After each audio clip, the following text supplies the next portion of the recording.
Greetings and salutations, loyal viewers of this channel. My name is Sean, and today we got to talk about what is going on, or what went down in the city of Chicago, where a rail car that was transporting goods for people in the United States of America was targeted and looted by a mob of Chicagoans. It was all caught live on video, and there are very few arrests in this particular brazen crime. Now, we're going to get into this, we're going to talk about this, but before we do, I want to thank everybody who supports this channel via actualjusticewarrior.com/join. Give me the money. Give me the money. Okay? And remind you that on Wednesday, October 23rd, I will be live in person in Lower Manhattan debating Joshua Eagle on whether or not libertarians should vote for Kamala Harris. Yes, that is the serious position that this individual is going to be taking. So go to the registration link in the top of the description if you can make it. It is free. Enjoy. Come. I would love to meet you. We'll have a great time. Robbie, from coast to coast tonight, pirates of the railroad are leaving a literal trail of their crimes, accessing usually unlocked rail cars, shucking the cargo from boxes, taking the hot goods, and leaving behind a messy litter yard of cardboard. These newfangled pirates robbing trains in Metro Chicago with stunning ease and regularity. The long-term viewers of this channel will actually remember that we've covered stories like this before on a couple of occasions. So right now, that picture in the background of this local news segment on the television is actually of a train yard that does cargo shipping in the state of California. And as you can see, there has been so much theft, so much looting in that particular location that the entirety of the tracks are covered with cardboard. Obviously, that is clear for those of you who are not listening via podcast that that is what is going down right there. But in addition to this, we actually saw a great train looting that occurred during the Black Lives Matter riots in the city of Chicago, and that video went viral, but it might not be something that you recall because there was so much crazy and insane criminality during the Black Lives Matter riots, the most destructive riots in American history, that may have just been memory hold for you. Well, the thing is, 4 years on from the BLM riots, this is still occurring. This is something that is still happening, and as you can see with this new footage, it's happening in the city of Chicago once again, and these people are not innocent angel baby Aladdins trying to steal money in order to feed their starving families. These people are stealing televisions and all kinds of luxury goods in train carts that are normally unlocked because there was no reason to lock them,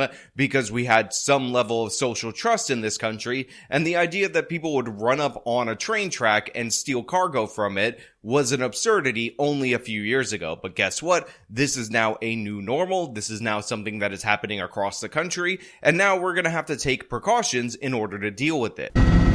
They had a boxcar bonanza. Dozens of people swarming a rail freight car in Chicago's Austin neighborhood, more converging by the minute last Friday as word spread that shipping boxes were there for the taking. Now look, I know a lot of you that are on the left side of the political spectrum must be looking at what is going on right here. All of these people gathering as an entire community, looting this train cart, loading it into their own vehicles, and you might be thinking to yourself, what are they protesting and what civil rights are they advocating for that I can support? Because you were told by the mainstream media over and over and over again that this is just the voices of the unheard, that these people are actually advocating for racial justice. But I know that this might shock those of you out there in the audience from that perspective, but there was no racial injustice that preceded this. What is actually happening here is that a group of people, a community of people, a bunch of thugs are stealing from cargo trains just because they have the opportunity to do so, just because the consequences for this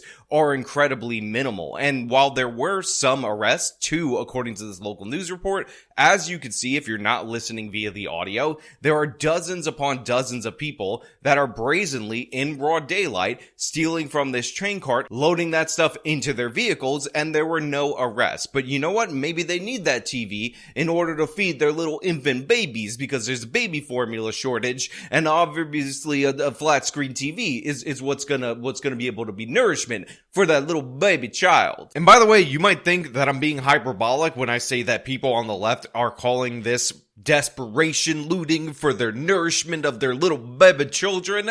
But guess what? 4 years ago, when the story was one of the first brazen train lootings in the city of Chicago, they interviewed Cook County Commissioner Brandon Johnson, and he said this. Loot because that's how they can eat? The real answer is, how do we make sure, the question is, how do we make sure that people can eat? look, no one is going to condone, behavior that quite frankly speaks to a level of desperation. So you're not condoning looting. I'm saying that people are acting out of desperation. We don't want a society that is acting out of desperation, but you have to pay attention to the cries that people have. So you're not condoning looting. There's no way to embrace that. What I'm saying is you can't condone the looting that corporations continue to do every single day when they take tax dollars from black, brown, white folks all over the city of Chicago so that they can turn a profit. This guy's the mayor of Chicago right now. The mayor of the city of Chicago, and his position is, you gotta loot the TVs for your little baby children, and we gotta make sure we give you more welfare in order to stop you, because it's not your fault, because we can never hold you accountable for your criminality. Tonight, police charging these two Chicago men with theft, 21-year-old Lamar Hollingsworth and 53-year-old Derek Weathers, who also faces marijuana charges. So these people right here are the dumbest of the two, in that they were actually arrested for this, because as you can see, a bunch of people were caught on surveillance video committing these crimes. It was actually being broadcast live via this helicopter during the course of the crime, and these are the only idiots that ended up getting caught. Now, of course, there were charges for theft. One of them had marijuana possession, but the fact of the matter is this nowhere near addresses the problem. And if you're looking at this on the news and you see hundreds of people looting a train, getting away with TVs, thousands of dollars worth of goods, and only 2 people get arrested, the risk calculation is definitely within the criminal's favor. And that is one of the major problems that is going on in the city of Chicago. And I will remind you that Brendan Johnson, while he's trying to force the school board, the mayor of the city of Chicago, for those of you who are unaware, to borrow a high interest loan so he could pay off the teachers union,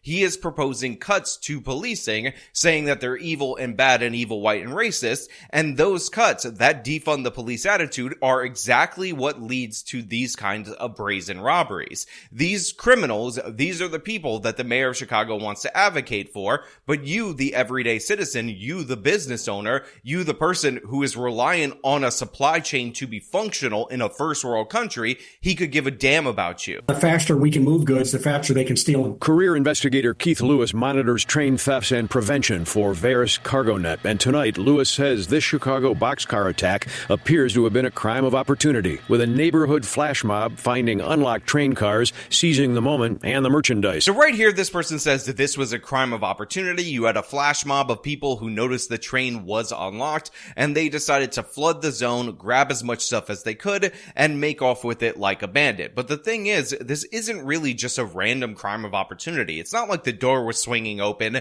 and there was a big neon sign that said, free expensive stuff right here. These people had to spot the train. They walked up to the train, they unlocked it, and then multiple people decided to go and loot as much as they could. And as this was broadcast on social media and again live by the news, more and more people ended up storming the train. So this is not just random opportunity. This is bad behavior, a culture of criminality on full display. And the victims of this are everyone in the United States of America, because Chicago is at the dead center. It is a huge line where a bunch of different supplies end up moving through, and now everybody's going to have to deal with those supply disruptions due to the fact that these criminals don't have respect for anyone and will steal anything if given the opportunity.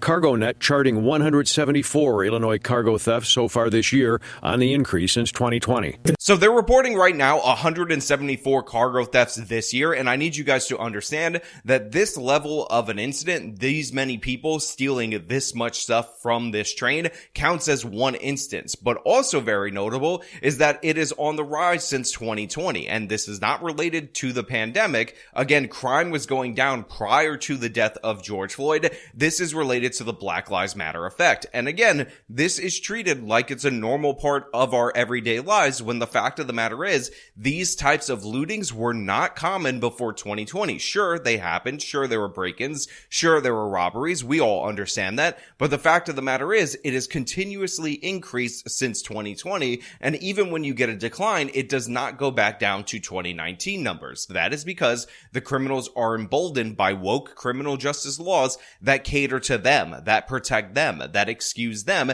and a culture that embraces the thieves, that excuses their behavior behavior. And again, when people see looting on television, this culture is so toxic, people then join the looting because they're like, wow, nobody's stopping it. Isn't this great? Aren't we fighting for civil rights or whatever? Trailers aren't all that difficult to break into. Typically, they're not locked, just a seal, plastic or metal seal, and they're very easy to get into, which brings us into why. Why are there no high-end security locks on the trains? It's a logistical nightmare getting the locks on. Once the train gets delivered, how do I get the key, the combination? So yeah, one of the reasons why these trains don't have locks is because if they have locks, then you have to transport the keys. You have to have the keys both on the locking point and, of course, on the recipient point. And that ends up becoming a disaster and ends up negatively impacting our economy. But the fact of the matter is, this system was working for a very long time. It prioritized efficiency, but we're all going to have to bear the brunt of the costs and the time delays that are going to occur once they have to step up security based on the fact that these criminals don't have any respect for the law and they continuously reoffend. And they end up cutting to a headline which honestly makes me laugh because it references the great 21st century train robberies, train heists, which are something that people will recall from movies back in the day. And they even do the old-timey black and white, except for the fact that this happened last week. This happened probably today. 174 instances in the month of October in a single year. This is commonplace. And again, those are only the instances that occurred in the city of Chicago, in this particular train station. We opened up with an image of how bad it's gotten in the state of California. Rail shippers also plagued by train theft organizations, pulling off the great freight train heist of the 21st century, according to the New York Times, that depicts an Old West gang stealing Amazon boxes. So look, as you just heard right there, this is a reoccurring problem. This is happening in multiple states, multiple jurisdictions, and there are varying levels of sophistication that are going on with these crimes. Sometimes they'll disable the train, again, causing more and more damage when they do that. But other times they just wait for it to come to a stopping point and then they end up intercepting these goods. And probably they have some inside information. There's some organized crime as an aspect of this because they seem to have the ability to target specific carts with valuables because they might likely know what's in these carts. So this is what is going on in the United States of America. This is yet another supply chain disruption that we all have to deal with. And because it's so impractical to secure each of these individual freight carts. Crews coming over from the LA area of California, driving all the way to Western Arizona and breaking in the trains there. It's different type of MO where they actually disable the train and cause it to stop, or they wait for the train to stop and then they break into specific trailers. But the fact of the matter is, if they do end up implementing security, that is going to cause long-term consequences for everyday consumers, both in time and in terms of money, and that is going to make the entire population poorer. That outrageously bold cargo theft on our chopper video still being investigated tonight by CPD and Metro Police, according to Union Pacific rail officials who say they are also on the case. Rail burglaries are not victimless crimes, Union Pacific says. They are crimes that pose safety threats to the public, rail employees, and local law enforcement. Again, I've talked about on this channel repeatedly about how crime drives poverty, and this is a perfect example of that. Consumers are going to have to pay more and more for these goods.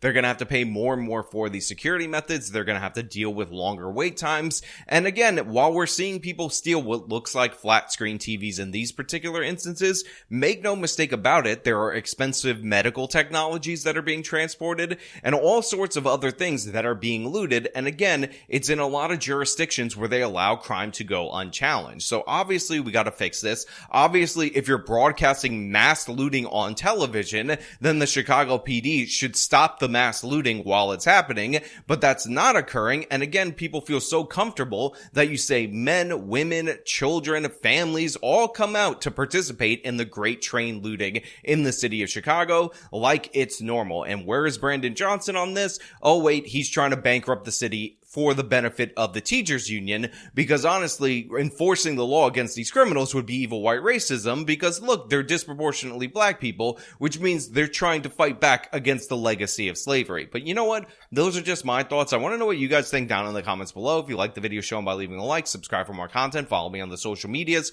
support me via the support links in the description of this video. This has been me talking about the madness in Chicago. Till next time.